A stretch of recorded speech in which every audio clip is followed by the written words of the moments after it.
Hello, this is Bob Gray Sr. Welcome to Ministry Moments every Friday, 3 o'clock Central Time. We'll come to you, and this is a Ministry Moments YouTube. And also, you can go to YouTube. Everything's a tube in it. You can go to YouTube and find Ministry Moments, find Bob Gray Sr. and subscribe. That way you'll get it automatically every week. And just subscribe to this podcast. And I've got some things I share with you every week. Brief, it's nothing very long, but pointed to the points, like that fat woman going underneath that barbed wire fence. A few more points and we'll be through. But anyway, don't get mad at me. It's just a joke. Let me talk to you about anti-growth factors. Anti-growth factors, if I may. Quickly, write it down. Number one, and by the way, our church grew from a little of 159 to 10,000 members and averaging 2,000 in all of our Sunday schools. And we baptized 4,064 people the last year that I pastored. And I had 153 of those. So our people were soul winning people. And we saw growth. So I'm not some Bible college teacher somewhere teaching ivory tower stuff, something I've never experienced. And I want to help you. Dr. Hiles told me that the churches around America that started baptizing, just boom, and started going, was because of the soul winning clinic that we held for 29 years in Long Beach. He loved it. He loved it. He preached, man. He was at his best. There are a lot of videos out there where you could see him preaching at that soul winning clinic. So we want growth. We've got to have growth. We've got to get back again to building some great churches. And so here we go. Number one, anti-growth factors, as I've noticed through the years and as I travel. Number one, a non-soul winning pastor. That's an anti-growth factor. If the pastor's not winning souls, he's got to lead by example. Now he can scream, holler, beller, and tell them they ain't right with God if they don't go, but it's not going to have the impact unless you go. That's why Dr. Greg Neal is a great personal soul winner. He's leading a great church. Dr. Alan Domley is a great personal soul, and he's leading a great church. And the churches that are growing and the churches that are having an impact in their area are there because there's a pastor there that's a strong soul winner, is not going to dip his sails when it comes to soul winning. So a non-soul winning pastor. So if you're a pastor and you're not going soul winning on a regular basis, shame on you, and you'll never have a church that grows. Or you'll have to, here's what you'll do. You'll have to say, we don't use the word soul winning because soul winning is not found in the Bible. Well, neither is pastor's salary. So what are you doing taking the money? Crazy. And well, no, we'll not. And by the way, don't mention Jack Hiles around here or even refer to Jack Hiles. Well, that's a positive note, isn't it? That's a real blessing. What kind of a church do you want? I mean, there's a church went from 700 to 20,000 in attendance, and I was there. So don't give me that. And I knew him personally. You didn't. What a great man, a great Christian. Dr. Lee Robertson, a great man, a great Christian. Dr. Curtis Hudson, a great man, a great Christian. Tom Malone, a great man and a great Christian. Lester Roloff, and on I could go. And I preached for all of them, and they've preached for me, and we preached together. And I'm just telling you that they were all soul winning pastors. They went soul winning. I traveled with Dr. Hiles 22 years, not every week. Last 11 years, almost every week. But he led souls everywhere he went. I did, and I still do. A non-soul winning pastor. So if you're going to be the pastor, lead the church. Jesus is the head, but you've got to lead that body if you want growth. Now, if you want it through the attraction mode, get you some colored lights and untuck your shirt. Now, whatever you do, be sure you untuck your shirt and make sure the music, boy, it's got to be emotional. And it was a church in our town down the road, wasn't a Baptist church, but they had dancers and women get up and twirl on the platform. They had a time of dance. And so when one of my converts told me about it, he went to church there, but he wasn't going there anymore. I said, you got to be kidding me. So one Sunday night, I paid my homage to it. And I started dancing around on the platform. I made a mockery of what they were doing. And so out in the hallway, there was a couple that was visiting from that church. And my convert had invited them. And they met me in the hallway. And they walked up, said, really upset. And the man said, I want you to know that David danced before the Lord. And I said, I want you to know David committed adultery before the Lord. So I'm not following David, I'm following God. And the dance in the Bible is nothing but jumping up and down for joy, much like what you do when your favorite team wins. Or it's what I did anyway when my Spartans got beat by Duke. I don't like Duke. I don't like Duke at all. The only ones left in the tournament is Arkansas, because Michigan got beat. That's my wife's team. But I'm sitting in my living room watching a replay. I don't have time to watch the real game, but you can speed it forward and watch the whole thing just like that. And man, I've been there, go Razorbacks, go Razorback. I can't help it. It's in me. But I get excited about soul when I say, glory to God.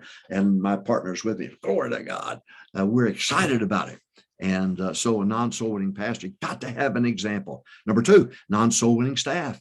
What are you doing hiring people that don't go soul winning? I know they're from Pensacola, but help them. I know they're from different colleges that Bob Jones is. So I know that, but help them. I had a staff member from Liberty work for me, but taught him how to win souls from the BBF. I've had them from the BBF work for me. But I taught them how to be soul winners. But you see, a staff member's got to be visible. When it's soul winning time, that they need to look up and see that staff there. They need to look up and see that pastor there leading that soul winning. I'm talking about anti-growth. You're not going to grow unless you grow if you use the world to reach the world, you'll end up with the world and in the world. So you don't want to do that. I know you can have Mickey Rooney in and testify and talk about his 35 wives and how he loves God. Just crazy stuff going on. It's imperative that you have a soul winning pastor. I'm talking about growth now. A soul winning staff and both of you've got to be visible. Next, no organized soul winning times. That's an anti-growth factor. Provide different times. Somebody says, well, I can't come Thursday night. Well, when can you come? Well, I can go Monday afternoon. All right, you got yourself a deal. Now, we had 8 different soul winning times at Longview Baptist Temple, but the big push was Thursday night. Oh, I pushed it. And we averaged 625 out soul winning. I took a picture every year, gave it out to the people and put it in their Bibles, New Testaments, and pray that God will keep blessing the soul winning, but no organized soul winning. Now, I know some that have the big pushes Saturday morning. That's good. But out of these soul winning, out of the number of times that you provide for your people with soul winning, you've got to have one gigantic push. And then you want to push it and applaud them. And it'll make a difference. A packed room will do something. You just can't explain it, but it's electrifying. The Holy Ghost does not live in that building. He lives in the bodies of the believer. And 1 Thessalonians 5:19 says, quench not the spirit. John 3:5-6. So that which is born of the spirit is spirit. The first spirit's a capital. That's the Holy Spirit, capital S. The one's a small spirit, that's man's spirit. So the Holy Spirit is born in our spirit. So I said anti-growth factors. What I've noticed about churches that don't grow, a non-soul winning pastor, you've got to produce. And I would suggest you preachers get somebody down that aisle and in that baptismal pool every week. Do it. If you did it for 52 weeks and 26 days, that's 26 people.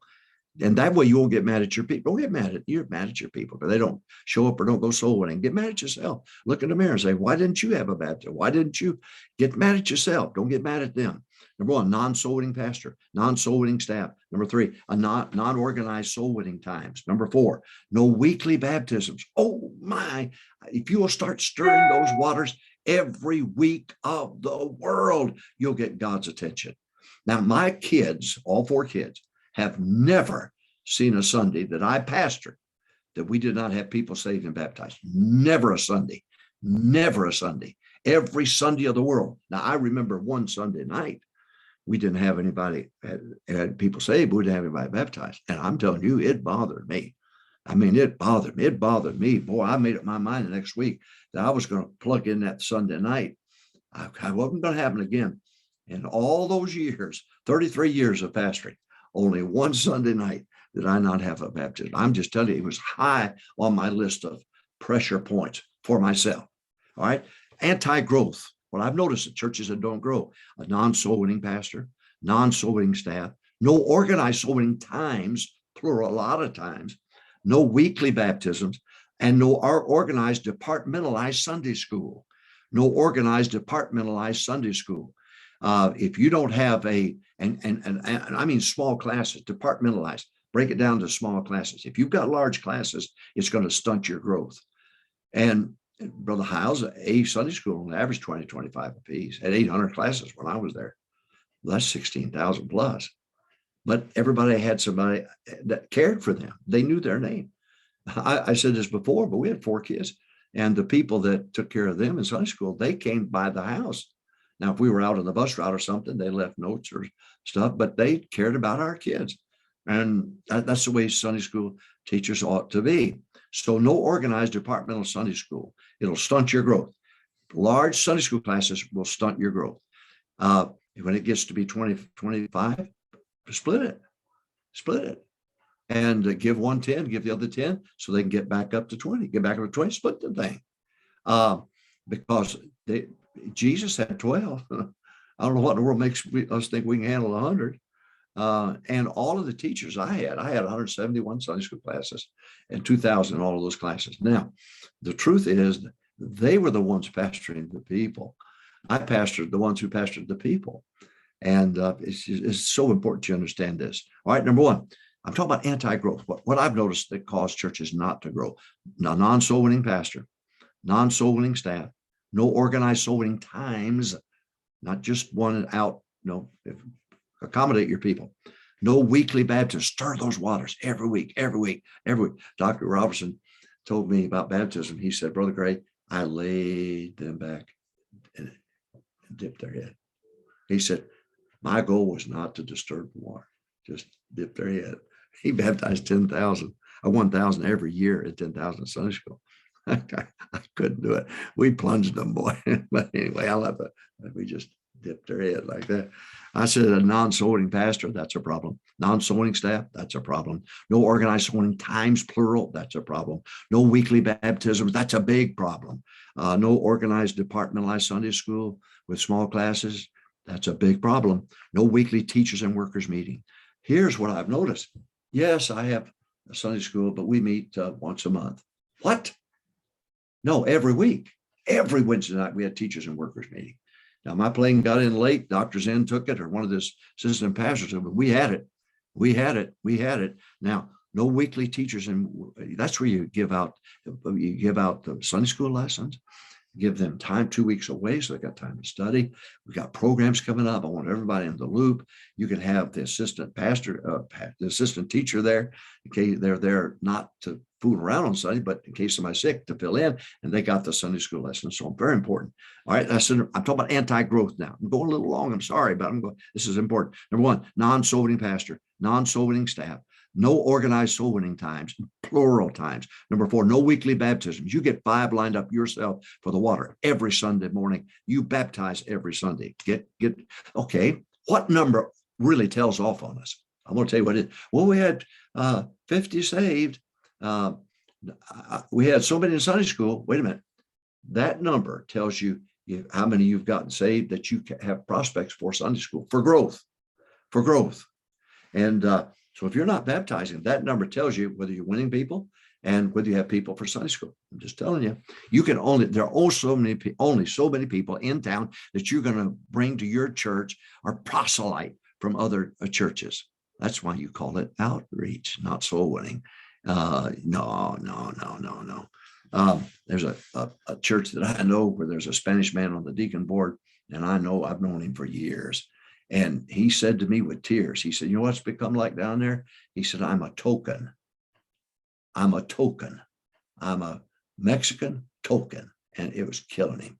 And he ain't going to belong to that church. Not at all. He can't be.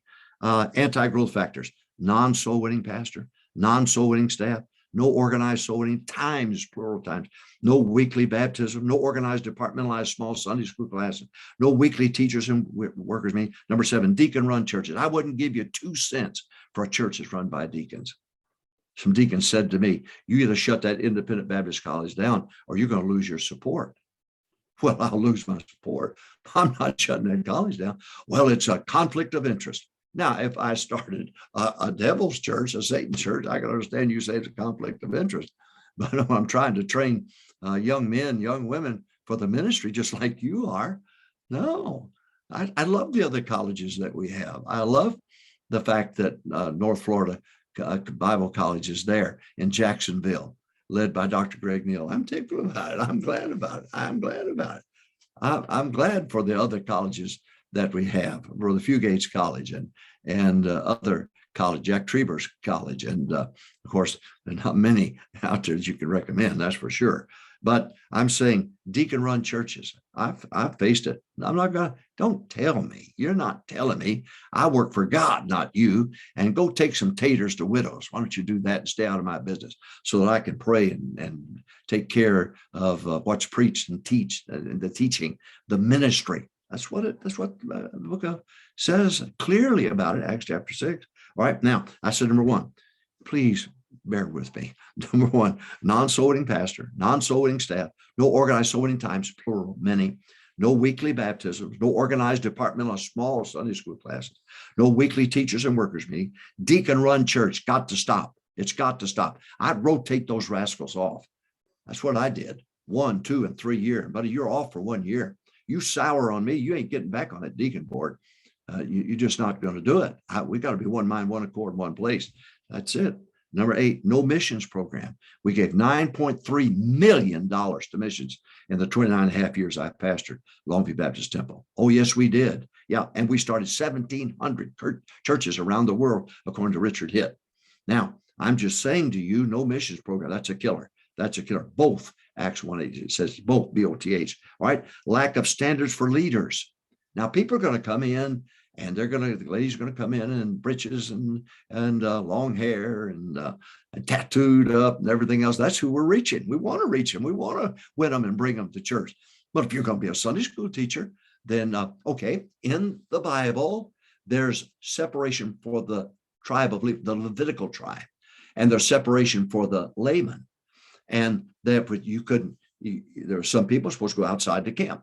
But that meant God's people were separate from those outside the camp. But wait a minute, Psalm 91:1, Moses was under the shadow of the Almighty. And God said, in essence, you stay in the very center here. Don't you even get close to that east side or that west side, north side, or south side. Don't you do it. Don't you get out towards the edge. And so if you're going to be a leader, you've got to go a second mile. You've got to go further than if you want to be a layman, be a layman. That's right. Sip tea on Saturday. Let the world go to hell and read your devotional book. But just in case you get bit and you want to be a leader. Now, so lack of standards for leaders, not the people that come in and sit down there. People lie. They say, yeah, at that Longview Baptist Temple, he measures the skirt, and if the skirt's too short, then we usher them out. They have to leave. Or if their hair's too long, they have to leave. And they lock the doors down there. Boy, people bad to lie. I was sitting at the restaurant down here with my wife years ago, and sitting there, we're eating, and 3 men behind me decided to discuss me in Longview Baptist Temple. And we were hot, and our church was blowing and going. And the guy said, yeah. I said, they locked the doors. The guy said, yeah, that's a cult. He said, if your skirt's too long, they measure it right there, and you got to leave. And you got long hair, you have to leave. You can't stay. And so on. And ever since that Bob Gray started pastoring, I got up, walked back, and I said, hi, fellas. My wife said, don't, please don't, please don't. I went around, and I said, hi. I said, what's your name? He told me, what's your name? Yeah, what's your name? And they said, who are you? I said, my name's Bob Gray. And it was silence. And one guy looked up and at me, and then I said to him, George, have you ever visited Longview Baptist Temple? No. Stan, have you ever visited Longview Baptist Temple? No.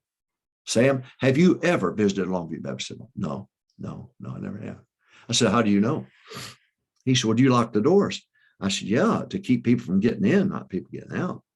There's a fire code in town. You can't do that. In fact, they bring their fire department down to our property because we've got so much property to practice. I said once, we don't want them stealing babies out of the nursery. We want them slipping in, shooting the place up. So we lock the doors when the church service starts. Yeah, that's exactly what we do. We didn't lock it to keep people out. Anyway, I'm sorry I've gone over today. This makes up for all the others, I guess. Anti-growth factor, non-soul winning pastor, non-soul winning staff, no organized soul winning times, many times, No weekly baptisms. You got to baptize every week. No organized department of small Sunday school classes. No weekly teachers meeting. Deacon Run Church. No missions program. Lack of standards. We got to hurry. Number 10. I can't believe I've taken this long. Number 10. Scared pastors. What in the world are you scared of? Huh? What are you scared of? When I first came here, they got upset with me. I don't know why. And they had a deacons meeting, and the chairman, I'll not call his name. I'm sure he was a good man at heart, but he didn't act like it. He said, we're having that deacons meeting Monday night at 7. Just wanted you to know.